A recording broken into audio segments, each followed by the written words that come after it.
Halo Flowers, kembali lagi di Belajar Rajut bersama saya Julan. Oke, di video kali ini saya mau membahas tentang ekspektasi versus realita benang. Seperti apa videonya? Tonton terus sampai akhir ya. Sebelum kita mulai, dukung terus channel ini dengan cara subscribe, like, komen, dan share. Serta follow semua sosial media kami ya. Oke, jadi di video kali ini saya mau sharing nih tentang apakah harga benang itu menentukan kualitas benangnya. Nah, di sini tuh sebenarnya udah banyak terjadi ya teman-teman. Jadi ini pertanyaan yang sudah umum banget dan itu udah banyak ditanyakan oleh teman-teman gitu. Kira-kira kalau misalnya harga benang yang mahal, apakah itu kualitasnya juga bagus ataukah ada bisa alternatif lain gitu diganti dengan benang-benang yang lebih on budget? Menurut saya alternatif itu akan selalu ada ya teman-teman. Nah, sebelum kita membahas lebih jauh, saya pernah membuat nih video sebelumnya itu tentang beberapa alternatif benang yang itu bisa menjadi referensi teman-teman untuk membuat sebuah project. Linknya akan saya taruh di kolom deskripsi ya, teman-teman bisa langsung cek aja ke link tersebut. Oke, balik lagi ke pertanyaan, kenapa sih benang branded itu harganya lebih mahal dan apakah benang branded itu worth it? Oke, jadi benang branded itu bahan-bahannya merupakan bahan-bahan impor yang bahannya tuh sangat susah ditemui di Indonesia. Contohnya adalah serat alpaka. Itu kan sangat susah ditemui di negara tropis seperti Indonesia ya teman-teman.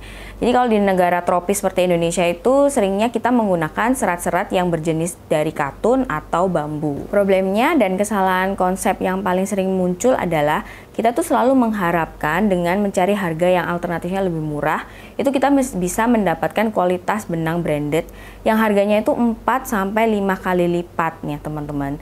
Ya bisa sih, tapi menurut pengalaman saya, harga itu berbanding lurus dengan kualitas material yang kita dapatkan. Selain itu, biasanya gramasi dan panjang benang brand itu biasanya lebih banyak ya teman-teman.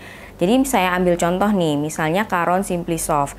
Jika teman-teman tahu itu gulungannya itu cukup besar ya teman-teman. Jadi kalau misalnya teman-teman mau bikin satu project nih, seperti mau bikin topi atau mau bikin shawl, itu biasanya satu gulungnya itu cukup. Sedangkan kalau kita menggunakan benang-benang yang lebih alternatifnya harganya lebih murah, itu biasanya kita membutuhkan lebih dari satu gulung, biasanya sekitar 3-4 gulung. Karena gramasi dari benang-benang tersebut itu biasanya lebih sedikit dan lebih pendek. Selain itu, benang brand biasanya menggunakan dua komposisi material yang sangat bagus ya teman-teman. Jadi itu biasanya dari jenis wool seperti alpaka, kemudian wool, merino, itu biasanya sangat-sangat premium. Dan juga salah satunya adalah serat yang saya paling suka dari benang brand adalah serat akrilik.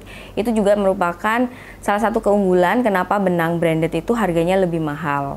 Dan kadangkala jika kita ingin membuat project-project yang spesifik, kita membutuhkan benang-benang yang spesifik juga.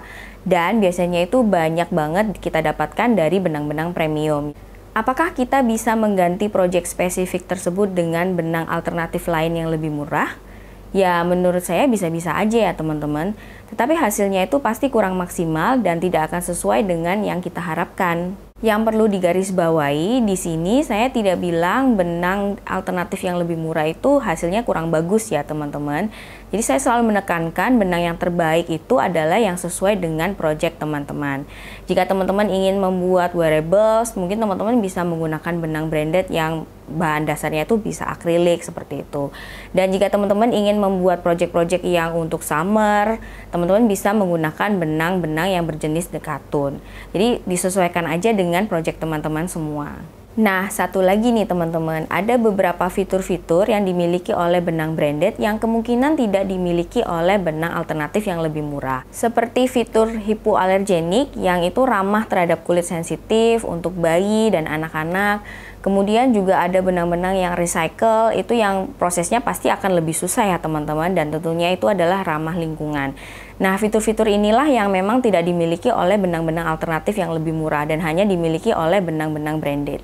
Itu tadi beberapa value yang kita biasanya dapatkan dari benang-benang branded. Gimana nih menurut teman-teman? Apakah benang branded itu worth it ataukah terlalu mahal untuk sebuah benang? Boleh share pendapatnya di kolom komentar di bawah ya. Oke, itu tadi sharing singkat saya tentang ekspektasi berbanding realita benang. Semoga ini bermanfaat untuk teman-teman semua ya. Dukung terus channel ini dengan cara subscribe, like, komen, dan share. Kita ketemu di video berikutnya. Sampai jumpa, dadah!